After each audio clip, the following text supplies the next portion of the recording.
ವೆಂಕಟೇಶ್ ಮೂರ್ತಿಗಳೇ, ಸ್ನೇಹಿತರೆ, ಇದು ಬಹಳ ಸುಂದರವಾದಂಥ ಒಂದು ಫಂಕ್ಷನ್ ಅಂತ ನಾನು ತಿಳ್ಕೊಂಡಿದ್ದೇನೆ. ಆತ್ಮೀಯವಾದ ಫಂಕ್ಷನ್ ಅಂತ ನಾನು ತಿಳ್ಕೊಂಡಿದ್ದೇನೆ. ಇಲ್ಲಿ ವ್ಯಂಗ್ಯ ಆಗಲಿ, ಚುಚ್ಚೋದಾಗಲಿ ಏನು ಇಲ್ಲ. ಯಾಕಂದರೆ ಮನೆ ಮತ್ತೆ ಇಂಥಲ್ಲಿ ಸುಳ್ಳು ಹೇಳಕ್ಕಾಗೋದು, ಹೊರಗೆ ಹೇಳ್ಬೋದು. ಅದರಿಂದ ಇಂಥದ್ದೊಂದು ಫಂಕ್ಷನನ್ನು ಏರ್ಪಡಿಸಿ ವೆಂಕಟೇಶ್ ಮೂರ್ತಿ ನಮಗೆಲ್ಲ ಭಾಳ ಸಂತೋಷ ಕೊಟ್ಟಿದ್ದಾರೆ. ನನಗಂತೂ ಸಂತೋಷವಾಗಿದೆ. ಈ ಫಂಕ್ಷನ್ನಲ್ಲಿ ಮತ್ತು ಈ ಪುಸ್ತಕದ ಬಿಡುಗಡೆಯನ್ನು ಭಾಳ ಸಂತೋಷದಿಂದ ಮಾಡಿದೆ. ಸಂತೋಷ ಒಂದು ಯಾಕೆ ಅಂತ ಹೇಳ್ತಂದರೆ, ಪುಸ್ತಕ ನಿಜವಾಗ್ಲೂ ಚೆನ್ನಾಗಿದೆ. ಮುಂಜಾನೆ ಅಂತ ಹೇಳಿದಾಗ ನನಗೂ ಇಷ್ಟ ಆಯಿತು, ಭಾಳ ಇಷ್ಟ, ಅಂದರೆ ಭಾಳನೇ ಇಷ್ಟ. ಈ ನಾಗಾರ್ಜುನನ ಕಥೆ ಒಂದಿದೆ. ನಾಗಾರ್ಜುನ ತನ್ನ ಗುರುವಿನ ಹತ್ರ ಹೋಗಿ ಅವನ ಮನೆಗೆ ಇಬ್ಬರು ಬಂದಿರ್ತಾರೆ ಗೆಸ್ಟ್. ಆ ದಿವಸ ಅವನು ಚಿರಂಜೀವಿ ವಿದ್ಯೆ ಗೊತ್ತಿದ್ದ. ಚಿರಂಜೀವಿ ವಿದ್ಯೆ ಗೊತ್ತಿತ್ತು. ತನ್ನನ್ನು ಮತ್ತು ತನ್ನ ರಾಜನನ್ನು ಚಿರಂಜೀವಿ ಮಾಡಿಕೊಂಡಿದ್ದ. ಅಂದ್ರೆ ಅವ್ರಿಗೆ ಶಾವೇ. ಹಂಗಿದ್ದಾಗ ಇನ್ನು ಪಾಪ ಆ ರಾಜನ ಮಕ್ಕಳಿಗೆ ಇನ್ನು ರಾಜ ಅಂತ ಬರೋದಿಲ್ಲ. ಯಾಕಂದ್ರೆ ಇವನು ಚಿರಂಜೀವಿ, ಸಾಯೋದೇ ಇಲ್ಲ. ಆದ್ರಿಂದ ಒಬ್ಬ ಮಗನಿಗೆ ಬಹಳ ಕೋಪ ಬಂತು. ನಮ್ಮ ಅಪ್ಪನ ಚಿರಂಜೀವಿ ಮಾಡಿದಂಥ ನಾಗಾರ್ಜುನನ್ನೇ ಮೊದಲು ಮುಗಿಸೋಣ ಅಂತ ಅವನು ನಾಗಾರ್ಜುನ ಹತ್ರ ಬಂದ. ಅಲ್ಲಿ ಅವನು 3 ಗಂಟೆ ನಂತರ ಭೇಟಿ ಆಗೋದು ಅವನು ವಿಜಿಟರ್ಸ್ಗೆ. ಅಲ್ಲಿ ಇನ್ನೊಬ್ಬವನು ಕೂತಿದ್ದ. ಅವನು ಹಿಂದೆ ದೊಡ್ಡ ಶ್ರೀಮಂತನಾಗಿದ್ದ, ಈಗ ಬಡವಾಗಿದ್ದ, ಎಲ್ಲ ಕಳ್ಕೊಂಡ್ರು. ಅವರಿಬ್ಬರು ಬಂದಿದ್ರು. ಆಮೇಲೆ ಇನ್ನು ಬಡವ ಕೇಳ್ದ, ಏನು ಸ್ವಾಮಿ ನೀವು ಎಂಥ ದೊಡ್ಡ ರಸವಿದ್ಯೆಗಾರ? ಇಲ್ಲ, ಮೊದಲು ರಾಜ್ಕುಮಾರ್ ಬಂದ. ರಾಜ್ಕುಮಾರ್ ಬಂದು ಏನು ಬೇಕು ಅಂತಂದ್ರು. ನಿನ್ನ ಪ್ರಾಣ ಬೇಕು, ನಿನ್ನ ಕೊಲೆ ಮಾಡ್ಲಿಕ್ಕೆ ಬಂದಿದ್ದೀನಿ ನಾನು. ನೀನು ನಮ್ಮ ಅಪ್ಪನ್ನ ಚಿರಂಜೀವಿ ಮಾಡಿ ನಮಗೆಲ್ಲ ಅಧಿಕಾರ ಸಿಕ್ಕದ ಹಾಗೆ ಮಾಡಿದೀಯಾ, ನಿನ್ನನ್ನು ಬಿಡೋದಿಲ್ಲ. ಆಯ್ತಪ್ಪ ಅಂದ. ಮೂಲೆ ನನ್ನ ಕೊಡ್ಡಿ ಎತ್ತಗೋ ಅಂದ. ಶಿರಾಬಾಗಿ ನಿಂತ.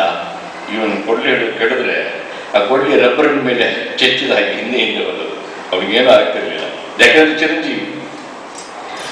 ಅವನು ಹೊಡೆದು ಕೈ ಸೋತು ಆಯ್ತಪ್ಪ ಬರ್ತೀನಿ ಅಂತೇಳಿ ಹೋದ. ಇನ್ನೊಬ್ಬ ಇದ್ದಲ್ಲ ಶೆಟ್ಟಿ, ಅವನು ಕೇಳ, ಏನು ನಿಂದೇನು? ಏನು ಸ್ವಾಮಿ ನೀವು ರಸವಿದ್ಯೆಯನ್ನು ಬಹಳ ದೊಡ್ಡದಾಗಿ ಬಲ್ಲವರು. ನೀವು ಮನಸ್ಸು ಮಾಡಿದರೆ ನಿಮ್ಮ ಗುರುವಿನ ಕಾಲದ ನೀರು ಕೂಡ ಚೆನ್ನಾಗ್ತದೆ.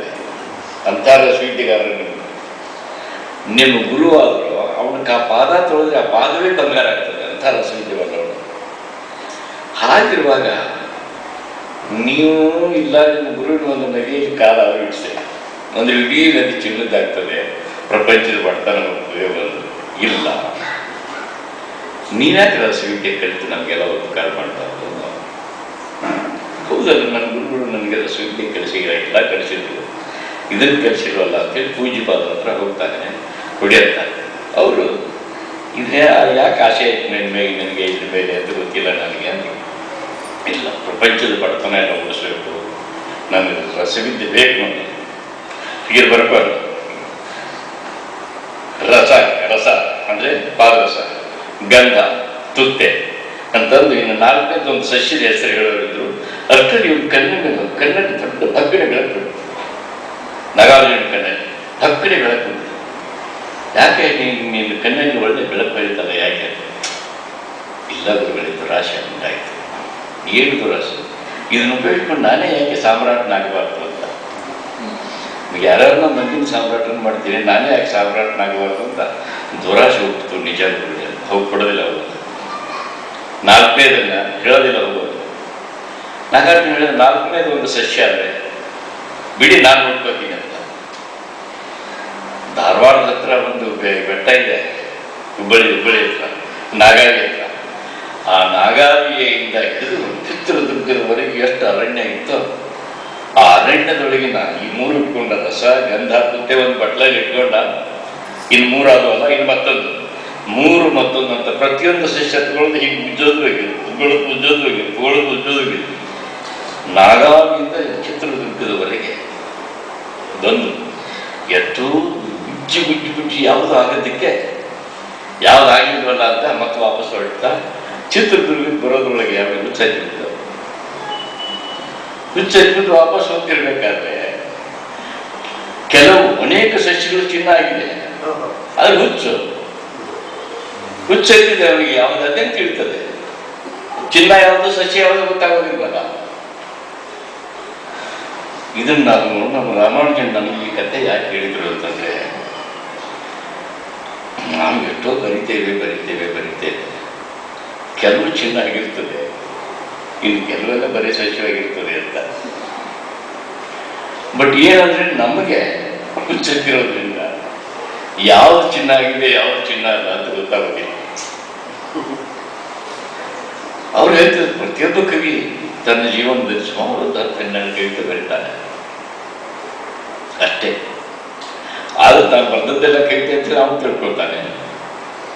ಹಾಗೇನೆ ನಾವು ನೀವು ಕೂಡ. ಆದ್ರೆ ನನಗನ್ನಿಸ್ತದೆ ನಮ್ಮ ವೆಂಕಟೇಶ್ ಮೂರ್ತಿ ಸಾರ್ಥಕವಾದಂಥ ಹೆಚ್ಚು ಕವಿತೆಗಳನ್ನು ಬರೆದಿದ್ದಾರೆ. ಆದ್ರಿಂದ ನನಗೆ ವೆಂಕಟೇಶ್ ಮೂರ್ತಿ ಬಹಳ ಪ್ರಿಯನಾದಂಥ ಕವಿ. ಈ ಸಂಖ್ಯೆಯಲ್ಲೇನೆ ಈಗಂತೂ ಹಿಂದೆ